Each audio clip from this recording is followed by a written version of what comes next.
Look, when it's felt as a prison, is also perhaps a good thing, but still what's missing is, why do you want to go out of prison?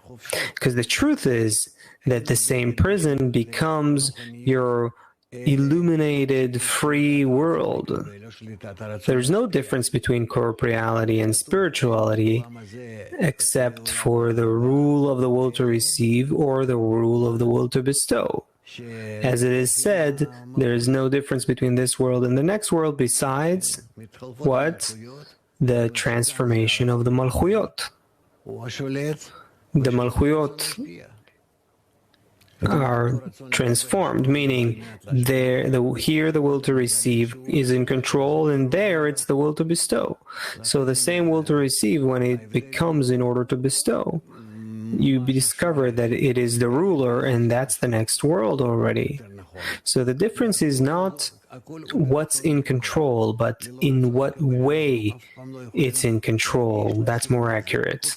Because look, everything's in the will to receive. Without the will to receive, we can never attain what something is. What's outside of the will to receive is the upper light.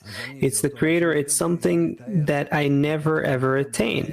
But to the extent that my will to receive is similar to the upper light, that in that will to receive I can describe his qualities, his nature, but I attain all of that inside my will to receive.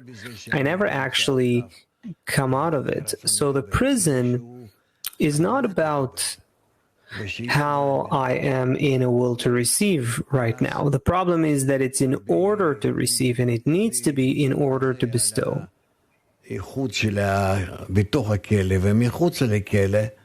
And so,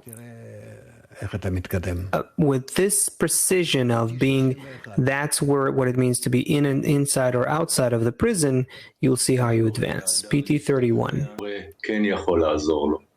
What makes a person become persuaded that the Creator can help him?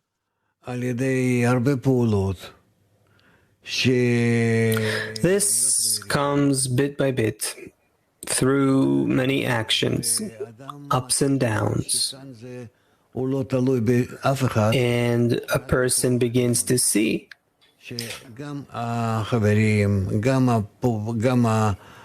that he doesn't depend on anyone here except for the upper force, the friends, the workshops, the lessons, his personal efforts, all of those, they're just a means by which to awaken the force outside of him to help.